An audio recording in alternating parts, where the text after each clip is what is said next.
Hey everybody, Michael Snyder, Pacific Northwest Weather Watch. Today is January 10th, and right now we are looking at the infrared satellite imagery. You can see the storm system continuing to pivot across Pacific Northwest as we speak.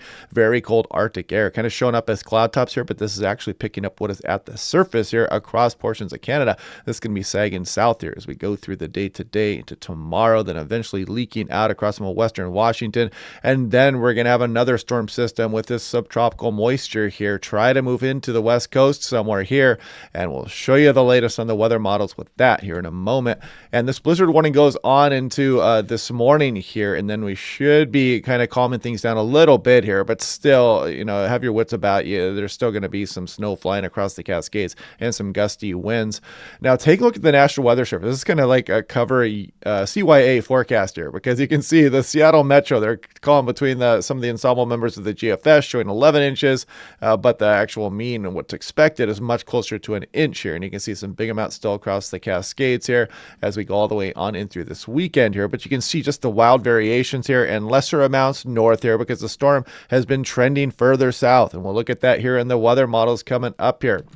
Looking at down for Portland, Oregon National Weather Service, you can see the blizzard warning continues on in through late this morning here. Then that'll be wrapping up. We got high surf warnings for the coastal areas as well. So watch out, western BC, coastal areas, Washington, Oregon, big waves out there. The sneaker wave possibility as well. And this is blizzard warning here for Pendleton, Oregon. Again, this should be wrapping up here as we go until about 4 p.m. today for looks like 10 a.m. Wednesday for the Washington Cascades and Northern Blue Mountains, and 4 p.m. for the Oregon Cascades. So heads up for that. Still some crazy driving conditions up there across the higher terrain. And this is for Spokane National Weather Service. The dangerous cold here and some pretty dire wind chills are going to be coming down with some periods of snow Friday and Saturday here for the Inland Empire and some of the Idaho Panhandle, western Montana. Pretty high impact stuff here. Very cold air mass dropping down across the region. And you can see here areas of blowing snow Thursday night and Friday. It does include some of Pullman possibly, Idaho. You can see the higher terrain, western Montana, and again the big amounts across the Cascades and some of the Blue Mountains there as well. So this is going to be going all the way on in through Friday. Colder and fluffier snow. This is the winter weather outlook here for the Idaho Panhandle and western Montana. Look at the high impact here, just kind of littered throughout. Thursday, the Arctic front moves through the region. Rapidly falling temperatures, areas of heavy snow, blowing and drifting snow, dangerous wind chills. Friday, bitter cold, dangerous wind chills, light to moderate snow, I-90 and southward. So heads up if you're traveling eastbound, if you're out and about across the Idaho Panhandle and western Montana. High impact stuff here coming up through this weekend. Now, taking a look at what everybody wants to know about. Here's the European on the left versus GFS on the right. This is kind of ongoing this morning. We're kind of wrapping up the heaviest snowfall here, but then we start to sag that Arctic front. It's going to be another round of snowfall across the Cascades, and you can see western Montana, Idaho Panhandle here as the very cold air starts to arrive. And we could get some convergence on activity here and some snow shower activity across southwest BC on the day Thursday and moving down across the northwest interior. It's not supposed to be heavy amounts, but as the temperatures are falling, that can really make for some slick conditions. And there is some the sign that we could get some light snowfall across some of the central sound here as we go on in through Friday morning.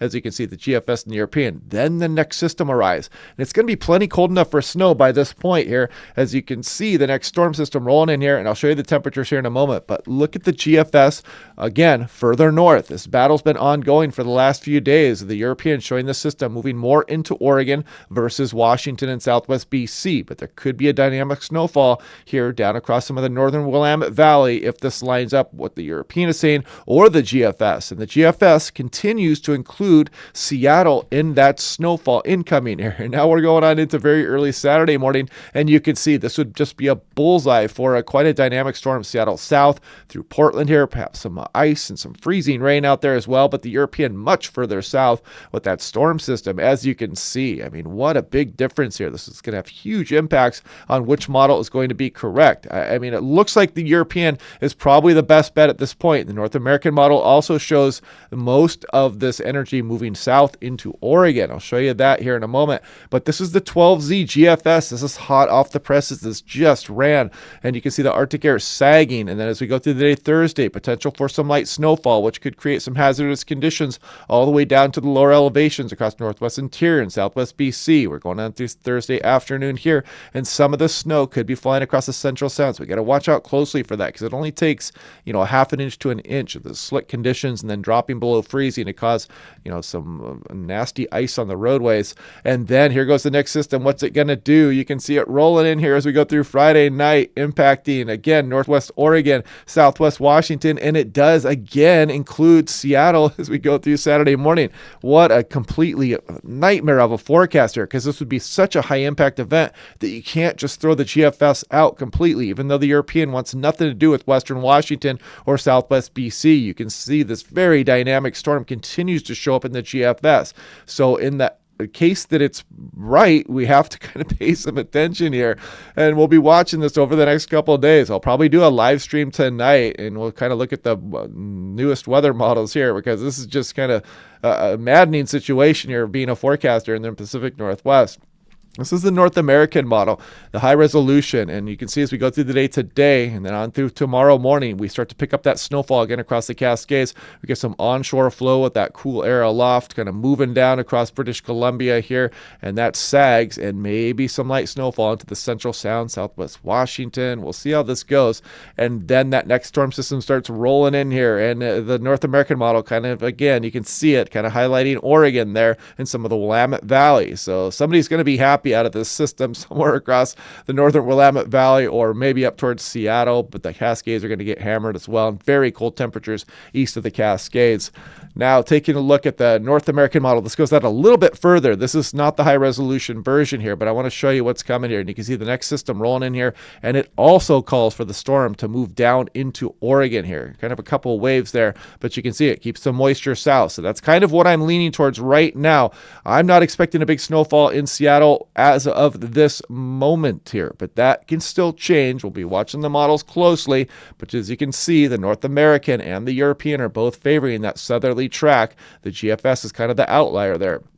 Now, let's go ahead and skip that one. And if you want a nice, affordable home weather station, click on that link down below. I haven't mentioned this in a couple of weeks here, but it stores all the data for you in the cloud. It's all solar powered and wireless, got an ultrasonic anemometer, and it does a UV index, lightning detection system. I wish I had this station when I was a kid. Now, taking a look at the winter storm impacts, again, travel across the passes the next few days, and east of the Cascades, the very cold temperatures is going to be quite difficult here at times. And now this is looking at the European. I want to show you the total snow and Kuchera ratio here. And as we go through Thursday, you can see some of that lower elevation snowfall sneaking in there. And some of this could be kind of high impact. So we're going to be watching that closely here in the high resolution models over the next couple of days as well. And then you can see that system kind of roll in here. And it does bring some snow to kind of southwest Washington here.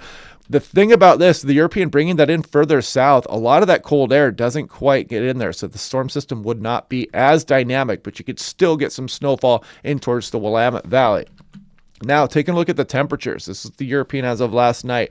We put this into motion here. What we're going to be mainly looking at as we go through the day Thursday, because you'll notice the cold air start to sag south, and you see things across Bellingham and Southwest BC drop below freezing during the day Thursday. Then that cold air continues its trek southward, and you can see us really cooling off by the time we go to Thursday night on into Friday morning across places like Olympia, Tacoma, and Seattle, and that cold air making its way out towards Southwest Washington and really building up there east of the Cascades. We've got to watch that track of the storm as well, pulling some colder air back through the gorge as we go through the weekend. Also, you can kind of see that occurring there, and the Portland Metro really cools off there by Friday night. Some of the northern Willamette Valley here as well. So even in the European scenario, there's probably going to be a nice band of snowfall here across some of northern Oregon, even maybe down towards central Oregon. And again, we'll watch that over the next few days. But look at some of these temperatures across western Washington and southwest BC. Very cold air is incoming. So that in itself is going to be kind of a high impact event here across western Washington. And look at some of these bone chilling temperatures. These are not wind chills across eastern Washington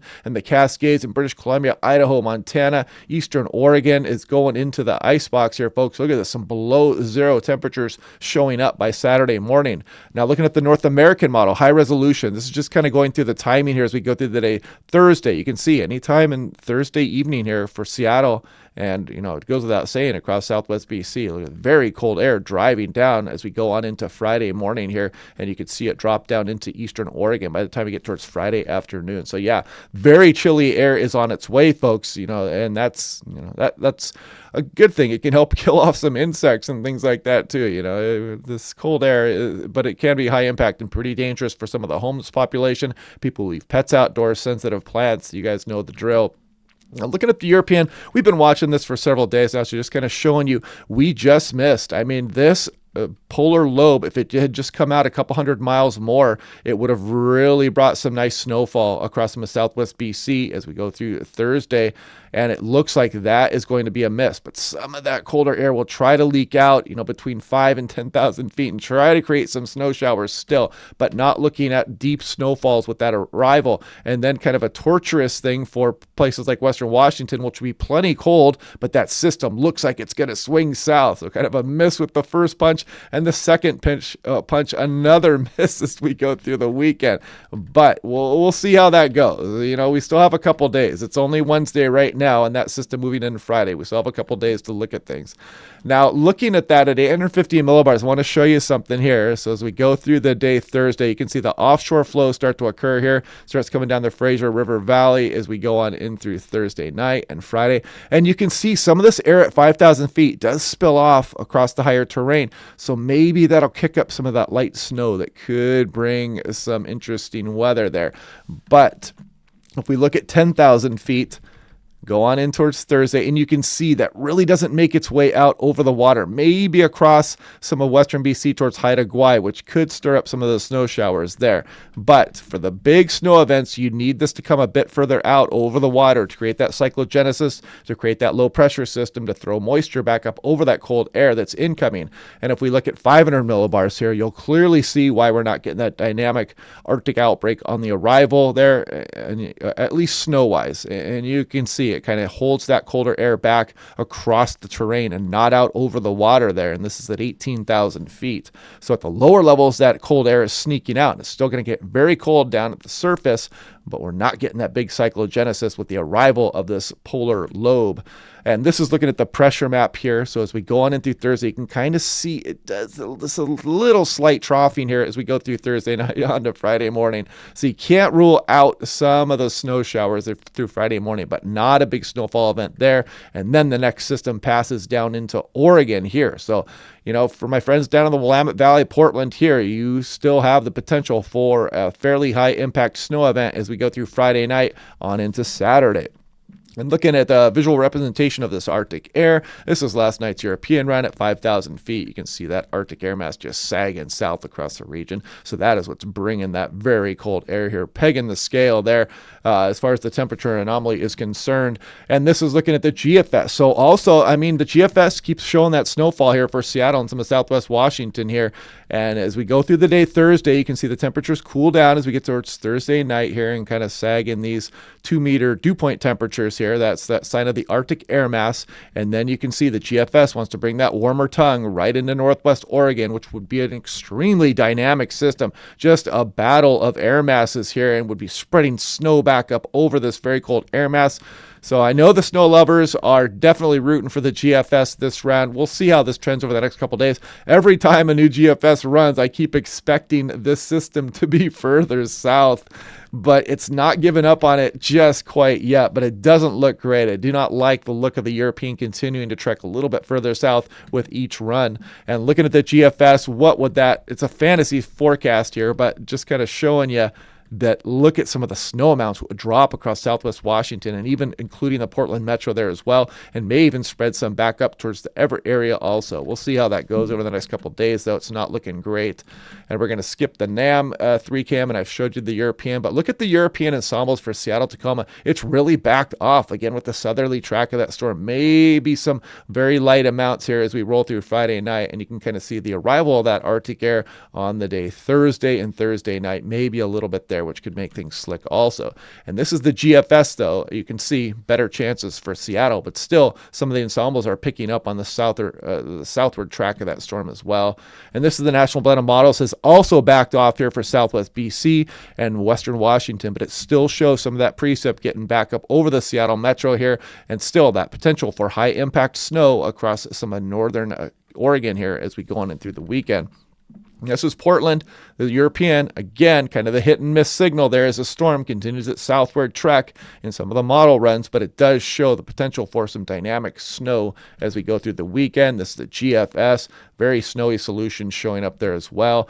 This is Friday Harbor. I want to give some attention to the Fraser River outflows. You can see the mean is up over 40 miles per hour here, and you can see some of the gusts up over 50, and some of the individual ensemble runs. Bellingham, also some gusty northeasterly winds, especially as we go on in through Thursday night into Friday morning. And this is Seattle Tacoma. Actually, some brisk northerly winds coming down with the arrival of some of that modified Arctic air into western Washington. This is Vancouver International also as we go on into the day Thursday. The outflow winds will be coming. So yeah, I'm going to do a live stream probably tonight. And if I don't, I'll do another video and we'll update things. And yeah, we'll see what the GFS brings and see if it finally caves to what the European model is saying. With the North American model now getting in range, it also shows it going south. So I don't have high confidence in any kind of a snow event right now for Seattle and northward for Southwest BC. But, you know, things can change, and sometimes the models pick up on something, and you can see all the subtropical moisture out there is going to phase in with that very cold Arctic air, and maybe it'll spread snow a little bit further north, and maybe it'll reach Southwest BC and Western Washington, or maybe it'll just hammer Oregon with a significant snowfall here as well. So wild times here, folks. It's always very interesting to see how these winter weather scenarios unfold, because the hard part is going to be here. We're going to get that really cold air in place. And it would be a shame if we missed off to the south, like down into California. But hopefully we can bring some snowfall here to some of the Willamette Valley at the very least. And maybe Seattle and Southwest BC will get in the action. Who knows what the models will show as we go through the next few days. It's just not looking great right now. But anyway, hope you guys are enjoying these videos. Click like and subscribe. I will talk to you guys again here tonight, either in a live stream or another video. And I'll see you guys then.